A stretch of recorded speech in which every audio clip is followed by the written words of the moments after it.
Hi hello welcome back to my channel one goal aroma. ఈరోజు పెసరపప్పుతో పులగం ఎలా చేయాలో చూద్దామండి.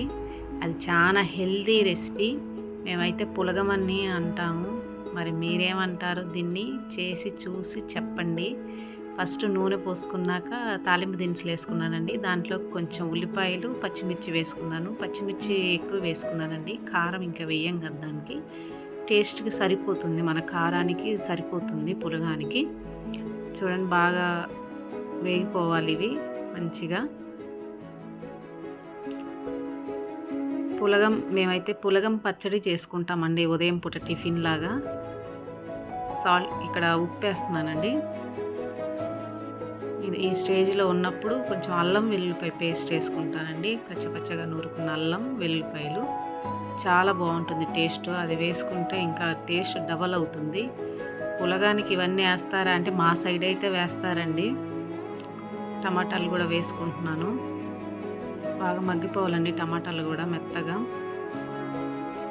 చూడండి, ఇలా అయిపోయాక నేను ఒక గ్లాస్ పెసరపప్పు, ఒక గ్లాసు బియ్యం తీసుకున్నాను. దానికి 4 గ్లాసుల నీళ్లు పోస్తున్నాను. ఇక్కడ కరివేపాకు వేసుకుంటున్నానండి. చాలా అంటే చాలా హెల్తీ రెసిపీ అండి. కొత్తిమీర కూడా వేసుకోండి, చాలా బాగుంటుందండి. చిన్న పిల్లలకి, ముసలి వాళ్ళకి నిజంగా ఎంత బాగుంటుందంటే కొంచెం నెయ్యి వేసుకొని సూపర్గా ఉంటుంది. మేమైతే ఉదయం పూటనే ఈ పులగం పచ్చడి తింటామండి. ఉదయం పూట మార్నింగ్ టిఫిన్కి చాలా బాగుంటుంది. చాలా చూసారా, ఈ పెసరపప్పు బియ్యం నానబెట్టాను నేను, 1 గంట ముందు నానబెట్టుకున్నాను. పెసరపప్పుని వేయించుకున్నానండి, కొంచెం లైట్గా షాలో ఫ్రై చేసుకున్నాను. బాగుంటుంది. కందిపప్పు అయినా మనం పప్పు చేసుకునేటప్పుడు కొంచెం షాలో ఫ్రై చేసుకొని పప్పు చేసుకున్న చాలా బాగుంటుంది. ఇప్పుడు నేను పచ్చడి చూపిస్తున్నానండి. పక్కకి షిఫ్ట్ చేసుకున్నాను కుక్కర్ని, విజిల్స్ వస్తాయి కదా, అందుకని పక్కన పెట్టేసుకున్నాను. ఇప్పుడు పచ్చడి చేస్తున్నాను. పల్లీలు తీసుకున్నానండి. పల్లీలు కొంచెం లైట్గా వేగిపోయాక దాన్ని కూడా పక్కకి తీసి పెట్టుకుంటున్నాను. చూసారు ఎంత బాగా వేగిపోయాయో. సిమ్లోనే వేయించుకోవాలండి పల్లీలు కూడా తీసి పక్కన పెట్టుకుంటున్నాను. సిమ్లో వేయించడం వల్ల ఏంటంటే పల్లీలు బాగా వేగిపోయి లోపల వరకు కూడా మంచిగా బాగా అవుతాయి. అవి వేగిపోయి బాగా. చూడండి, ఆయిల్ వేసుకుంటున్నాను. కొంచెం పచ్చిమిర్చి టమాటాలు కూడా నూనెలో వేగిపోతే బాగుంటాయని కొంచెం ఆయిల్ వేసానండి ఎక్కువ. ఇంకా మనమేం పెద్దగా ఏమంటారు, ఎక్కువ వాటర్ ఏం పోసుకోము. దీనికి కూడా కొంచెం లైట్గా వాటర్ పడతాయి అంతే.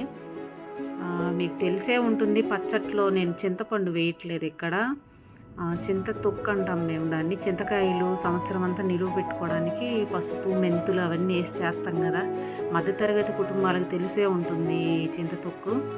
అది వేస్తున్నాను. దాంతో పచ్చడి మాత్రం సూపర్గా ఉంటుందండి. నేను పచ్చుల్లిపాయ వాడుతున్నాను.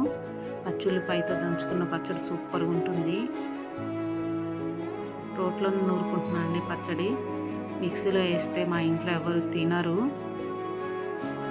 చూడండి, పల్లీలని ఇలా మెత్తగా నూరుకోవాలి. చూసారా, మెత్తగా అయిపోయాయి కదా. పచ్చిమిర్చి టమాటా కూడా ఉడికిపోయాయండి.